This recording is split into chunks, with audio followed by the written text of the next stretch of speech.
2016 ഫെബ്രുവരി 16 കർണാടകയിലെ മനോഹരമായ മലനിരകളുടെ നടുവിൽ സ്ഥിതി ചെയ്യുന്ന ഒരു ശാന്ത പട്ടണം ശൃംഗേരി. അന്ന് രാവിലെ മറ്റെല്ലാ ദിവസങ്ങളെയും പോലെ തന്നെയായിരുന്നു. ഒരു 18 വയസ്സുകാരി കോളേജ് വിദ്യാർത്ഥിനി തന്റെ ഇന്റേണൽ പരീക്ഷ എഴുതാൻ കോളേജിലേക്ക് പോയി. പരീക്ഷ കഴിഞ്ഞ് അവൾ വീട്ടിലേക്ക് മടങ്ങേണ്ടതായിരുന്നു. പക്ഷേ ആ യാത്ര ഒരിക്കലും അവസാനിച്ചില്ല. അന്ന് വൈകുന്നേരം ഒരു ഉപേക്ഷിക്കപ്പെട്ട കിണറ്റിൽ നിന്ന് കണ്ടെത്തിയത് ഒരു മൃതദേഹമായിരുന്നു. ആദ്യ നോട്ടത്തിൽ അത് ആത്മഹത്യയെന്ന് തോന്നി.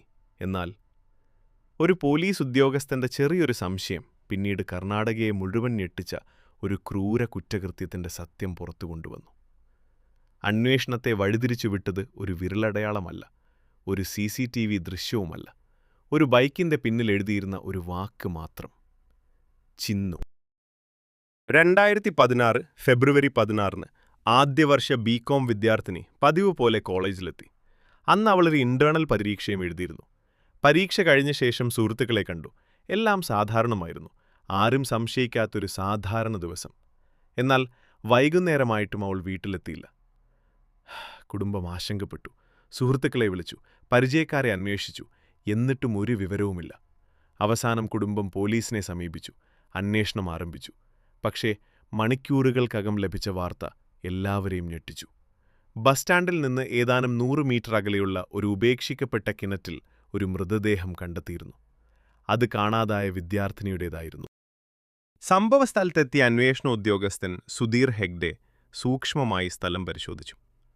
അവിടെ ചില കാര്യങ്ങൾ അദ്ദേഹത്തിന്റെ ശ്രദ്ധയിൽപ്പെട്ടു. ഒന്നാമതായി, കിണറ്റിൽ മുങ്ങിമരിക്കാൻ ആവശ്യമായത്ര വെള്ളമുണ്ടായിരുന്നില്ല. രണ്ടാമതായി, വിദ്യാർത്ഥിനിയുടെ ബാഗ് ഇപ്പോഴും അവളുടെ ശരീരത്തിൽ തന്നെ ഉണ്ടായിരുന്നു.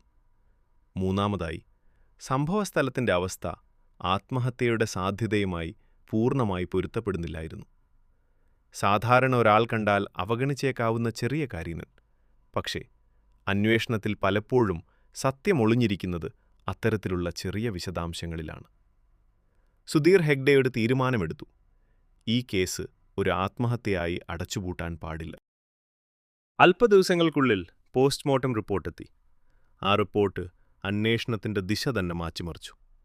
ഡോക്ടർമാർ ശരീരത്തിൽ നിരവധി പരിക്കുകൾ കണ്ടെത്തി. ഫോറൻസിക് പരിശോധനകൾ ലൈംഗിക അതിക്രമത്തിന്റെ തെളിവുകൾ കണ്ടെത്തി. അതോടൊപ്പം ശ്വാസം മുട്ടിച്ചും കഴുത്ത് ഞെരിച്ചും കൊലപ്പെടുത്തിയതിന്റെ സൂചനകളുമുണ്ടായിരുന്നു. ഏറ്റവും പ്രധാനപ്പെട്ട കണ്ടെത്തൽ മറ്റൊന്നായിരുന്നു: കിണർ യഥാർത്ഥ കുറ്റകൃത്യം നടന്ന സ്ഥലമല്ലായിരുന്നു.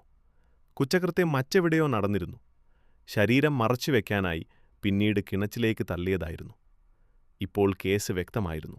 ഇത് ആത്മഹത്യയല്ല, ഇത് മുൻകൂട്ടി നടത്തിയ ഒരു ക്രൂര കുറ്റകൃത്യമായിരുന്നു. അന്വേഷണ സംഘം വലിയ വെല്ലുവിളി നേരിട്ടു. സംഭവം നടന്ന പ്രദേശത്ത് CCTV ക്യാമറകളില്ല, നേരിട്ട് കണ്ട സാക്ഷികളില്ല, പ്രതികളിലേക്ക് എത്തിക്കുന്ന വ്യക്തമായ തെളിവുകളുമില്ല.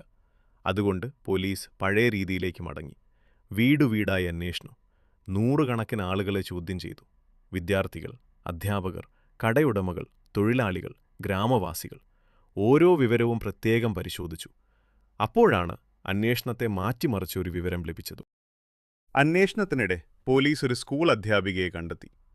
അവരേതാനും മാസങ്ങൾക്ക് മുൻപ് സമാനമായ ഒരു ആക്രമണത്തിൽ നിന്ന് രക്ഷപ്പെട്ട വ്യക്തിയായിരുന്നു. അവരുടെ മൊഴി അതീവ നിർണായകമായി. ഒരു ബസ് സ്റ്റാൻഡിൽ കാത്തുനിൽക്കുമ്പോൾ 2 പേർ അവരെ ബലമായി ഒരു ഒറ്റപ്പെട്ട പ്രദേശത്തേക്ക് കൊണ്ടുപോകാൻ ശ്രമിച്ചുവെന്ന് അവർ പറഞ്ഞു. ഭാഗ്യവശാൽ ഒരു ബന്ധു അവിടെ എത്തിയതോടെ ആക്രമികൾ രക്ഷപ്പെട്ടു. ആ സംഭവത്തിൽ നിന്ന് അധ്യാപികയ്ക്ക് ഓർമ്മയിലുണ്ടായിരുന്ന ഒരു ചെറിയ വിശദാംശമുണ്ടായിരുന്നു: ഒരു മോട്ടോർ സൈക്കിൾ.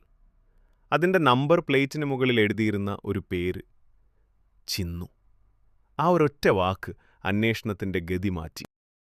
അന്വേഷകർ ഉടൻ പ്രവർത്തനം തുടങ്ങി. ആ പ്രദേശത്തെ മോട്ടോർ സൈക്കിളുകളുടെ വിവരങ്ങൾ പരിശോധിച്ചു. RTO രേഖകൾ പരിശോധിച്ചു. ചിന്നു എന്നെഴുതിയിരുന്ന ബൈക്കുകളെക്കുറിച്ച് അന്വേഷണം നടത്തി. സംശയാസ്പദരായ ചിലതിലേക്ക് അന്വേഷണം എത്തിത്തുടങ്ങി. അവരിലൊരാളായിരുന്നു സന്തോഷ്. അല്പസമയത്തിനുള്ളിൽ പോലീസ് അദ്ദേഹത്തെ കസ്റ്റഡിയിലെടുത്തു. മറ്റൊരു പ്രതിയായ പ്രദീപ് രക്ഷപ്പെടാൻ ശ്രമിച്ചു. എന്നാൽ പോലീസ് പിന്തുടർന്ന് അദ്ദേഹത്തെയും പിടികൂടി. പക്ഷെ അറസ്റ്റ് മാത്രം മതിയായിരുന്നില്ല. കോടതിയിൽ തെളിയിക്കാൻ ശക്തമായ തെളിവുകൾ ആവശ്യമായിരുന്നു. അന്വേഷണത്തിന്റെ യഥാർത്ഥ ശക്തി ഇപ്പോൾ പുറത്തുവന്നു. ഫോറൻസിക് വിദഗ്ധർ ശേഖരിച്ച സാമ്പിളുകൾ വിശദമായി പരിശോധിച്ചു. DNA തെളിവുകൾ ലഭിച്ചു. ശരീരത്തിൽ നിന്ന് ലഭിച്ച ജൈവ തെളിവുകളും പ്രതികളുമായി ബന്ധിപ്പിക്കുന്ന വിവരങ്ങളും കണ്ടെത്തി. കൂടാതെ പ്രതികളുടെ ശരീരത്തിലുണ്ടായിരുന്ന പരിക്കുകളും ശ്രദ്ധേയമായിരുന്നു. അന്വേഷകർ ഒരു നിഗമനത്തിലെത്തി. ആക്രമണ സമയത്ത് ഈ പ്രതിരോധിച്ചിരുന്നു. അത് പ്രതികൾക്ക് പരിക്കേൽക്കാൻ കാരണമായിരിക്കാം. ഓരോ തെളിവും മറ്റൊരു തെളിവിനെ പിന്തുണച്ചു. പതുക്കെ ഒരു പൂർണ്ണ ചിത്രം രൂപപ്പെട്ടു. വർഷങ്ങളോളം നീണ്ട നിയമ നടപടികൾക്ക് ശേഷം കേസ് കോടതിയിലെത്തി. പ്രോസിക്യൂഷൻ ഡസൻ കണക്കിന് സാക്ഷികളെയും രേഖകളെയും ഫോറൻസിക് തെളിവുകളെയും ഹാജരാക്കി. അവസാനം 2020 ജനുവരിയിൽ കോടതി വിധി പ്രസ്താവിച്ചു. 2 പ്രതികളും കുറ്റക്കാരാണെന്ന് കോടതി കണ്ടെത്തി. ബലാത്സംഗം, കൊലപാതകം, മോഷണം, തെളിവ് നശിപ്പിക്കൽ എന്നീ കുറ്റങ്ങളിൽ അവർ ശിക്ഷിക്കപ്പെട്ടു.